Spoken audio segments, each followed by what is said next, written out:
Hey guys, it's Libby. Welcome to my reading wrap-up for the month of January 2020. I had a lot of big feelings this month, so get ready for some yelling. I read, 6 novels, 1 play, and 1 graphic work. And let's get right into it with The Secret History by Donna Tartt.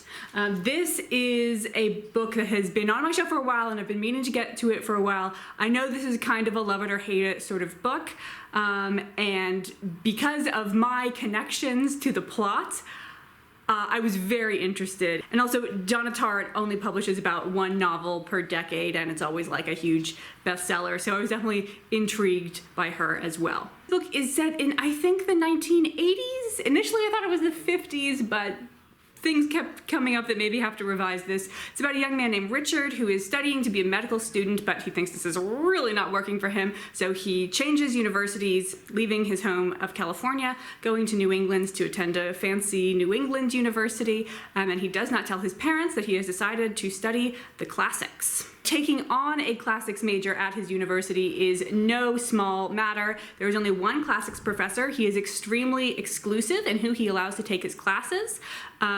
He only allows people who are majoring in classics to take his classes.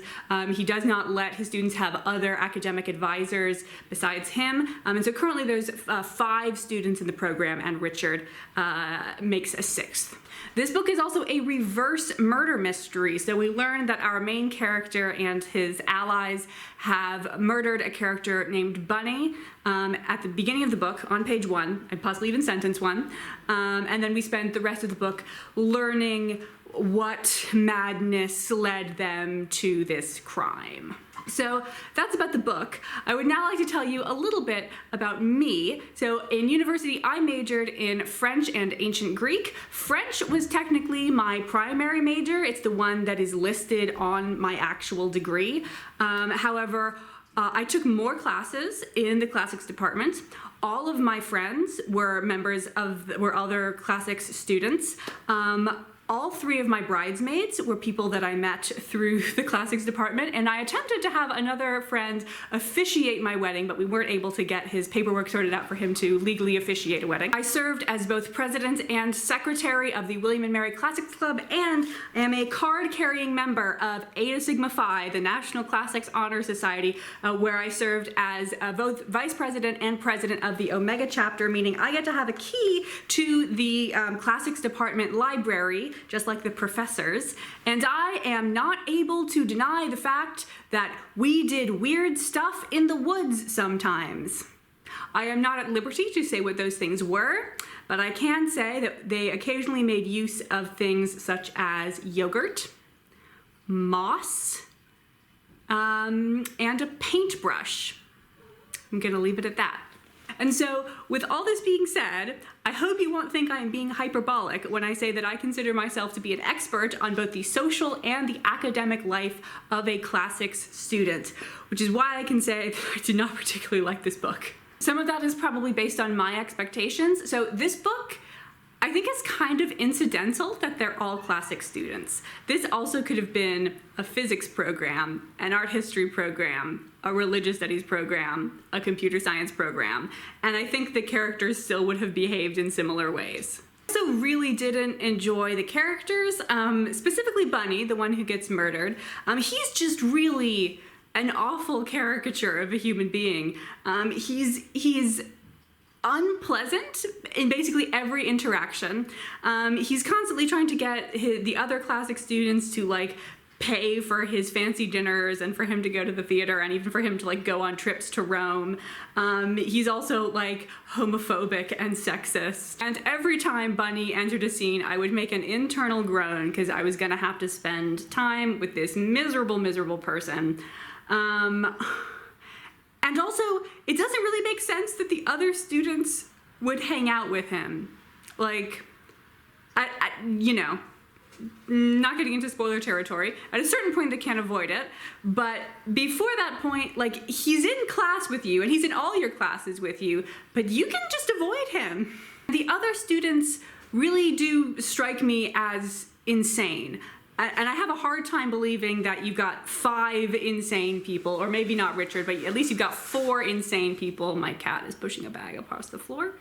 All in this program together, because for me, if I had undergone a quarter of what they went through, I would have gone to an adult. When you're 19, 20, this stuff that happens in this book, you're not just gonna do it and then let it go by. You're gonna talk to an adult. Like, they attempt to move to South America without telling their parents, even though none of them have any employable skills. So I gave this 2 stars. I was hoping to get a nostalgic book about nerdery and getting maybe a little too intense with your friends. I got a book about 5 insane children and 1 evil child. Next up was Love's Labour's Lost by William Shakespeare. This is actually not an upcoming Bard Book Club play. I just read it because I felt like it. I don't always have to, I could read Shakespeare plays, even if they're not for the Bard Book Club. It's something that I have to tell myself. I actually didn't think of it until now, but this is also about some intense academics. In this play, the King of Navarre and 3 of his gentlemen decide they are going to spend 3 years in ascetic study, sleeping only 3 hours a night, barely eating, and most importantly, not seeing any ladies. The king has apparently completely forgot that the Princess of France is coming to negotiate politics, and that he will have to talk to this woman and thus break his vow. So he kind of finds a way to work around that, but he can't find a way to work around the fact that he has fallen in love with her, and his gentlemen have fallen in love with all of her ladies. It's kind of one love story 4 times. Yeah, it's pretty fun. I give it 4 stars. Next up is one that I am genuinely enthusiastic about, in a good way. It is Lincoln in the Bardo by George Saunders. George Saunders. This book was fascinating. So the inspiration was the story that while Abraham Lincoln was president, his young son Willie died, and reportedly the night after he died, Willie was being housed in a temporary mausoleum before he was being sent home to be buried at home. And Abraham Lincoln went into the crypt and held his son's body. I say that that is the inspiration for this story and not the plot of this story, because that is just sort of the catalyst for George Saunders writing this book that's not particularly about the Lincolns. This book has 3 different types of chapters interspersed throughout it. I might say the majority of chapters are dialogue, speeches from the ghosts of people who are in this cemetery in Washington, D.C. And I came to this book for the history, but I stayed for the cosmology, because this sort of presentation of the afterlife is completely fascinating. So not all people become ghosts, it's only people who are still hanging on to remnants of their life that stay as ghosts. For those of you who are curious, Nova has achieved her goal. She is now inside of the bag.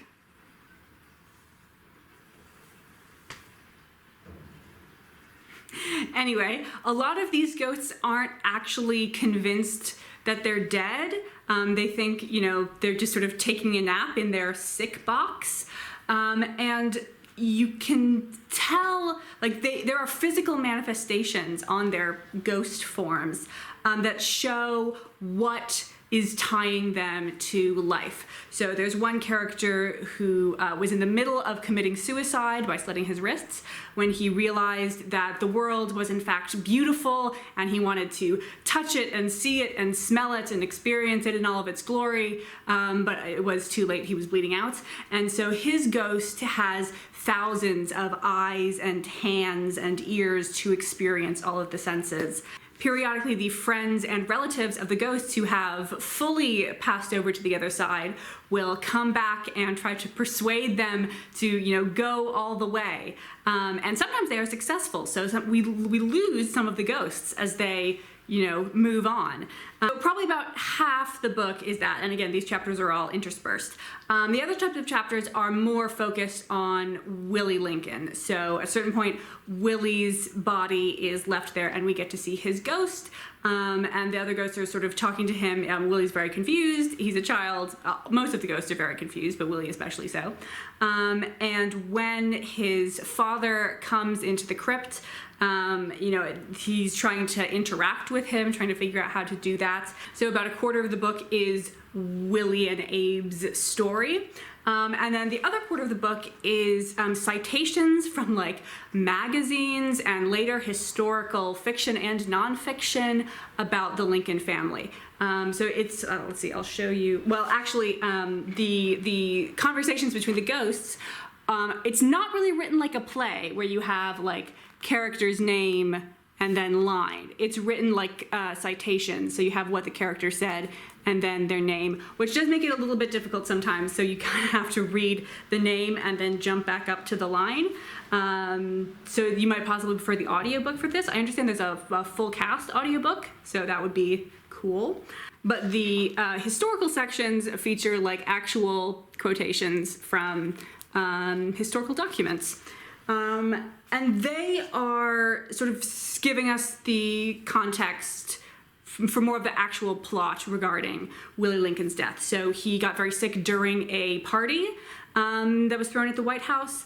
And so there's one chapter that is just citations from people recording what the party was like. And it's very interesting to see how contradictory they are. So some people are saying like, you couldn't see the moon that night, it was too cloudy. Some people are saying, oh, the moon was so lovely that night, it was lovely and full. Some people were like, it was a waxing gibbous.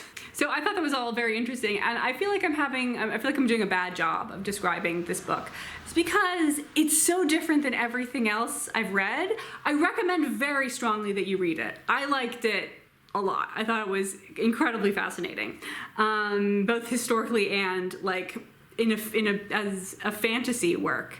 It's kind of like the film Being John Malkovich. That's sort of the best thing I could compare it to. If you haven't seen Being John Malkovich, you do need to go see it. But if you have seen it, you probably underwent the experience of like, I don't exactly know if I like this movie because it's so different from every other movie that I've seen that I just can't compare it to anything. So I do not know how to describe this book, but I do know that I like it. I gave it 5 stars.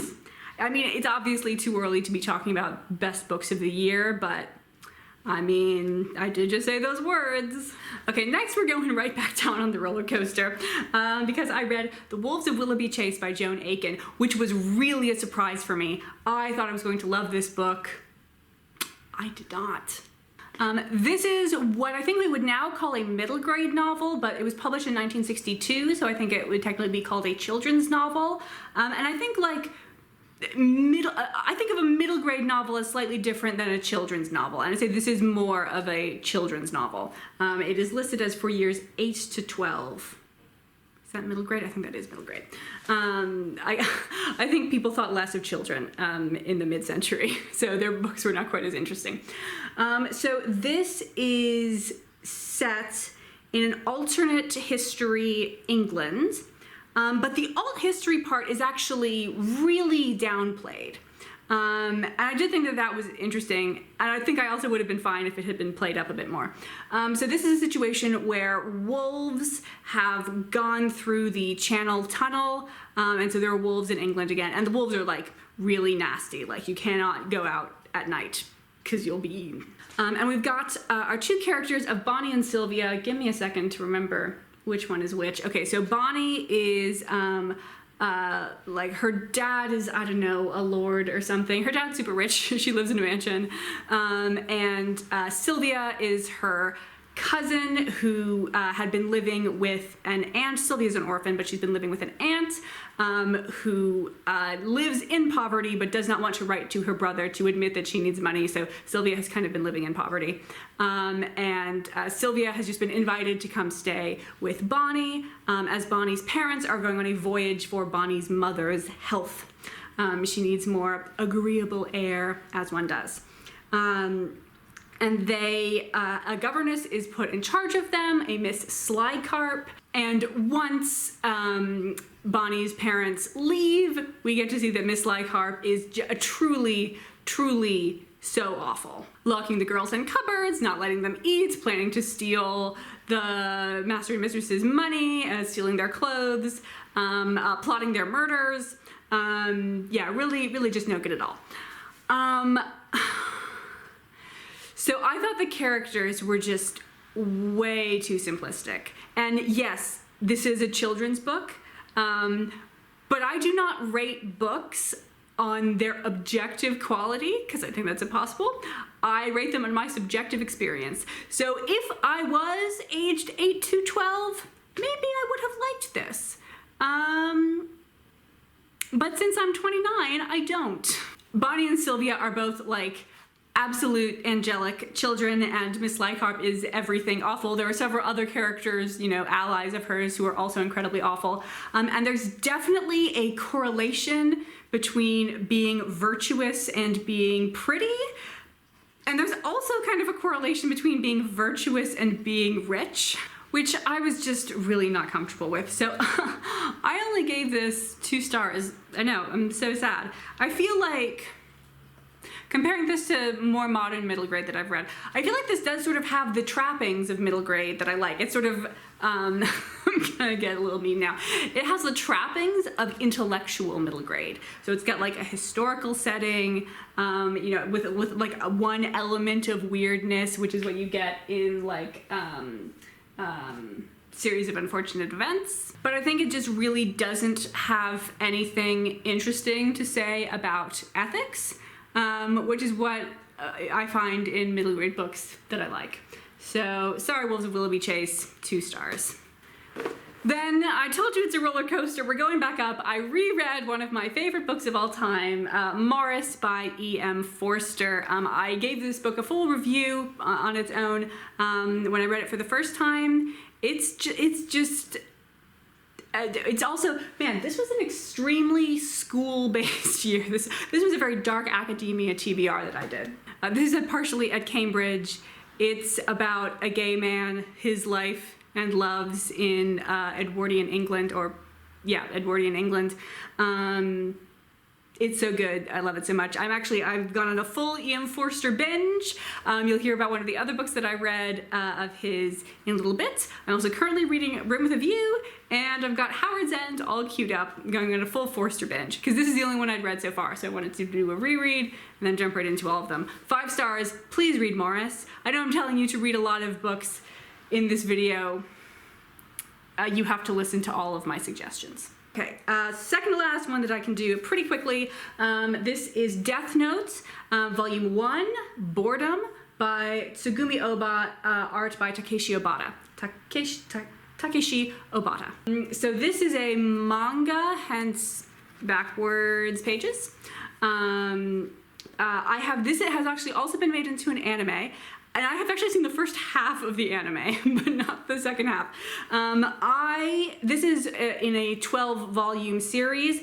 I think I'm gonna wait until I've read all 12 volumes to really talk about this, because in a manga series, it's not like a novel series where each book kind of has its own arc. You really have to read the entire series in order to get the arc. So like magic, death, gods, enable mass murder, justice, cat and mouse chase. I like it, is what I'm gonna say about it so far. I gave the first volume 5 stars. I don't think I would change that even if I really hate the rest of them, but you know, who knows. And then the last thing that I read was that other E.M. Forster. It was Where Angels Fear to Tread. This is one of those classic The English Writing on Italy books. So our main characters are pretty much all English. We don't really have one main character, we kind of have an ensemble cast. So the first sort of focal character is a woman named Lilia.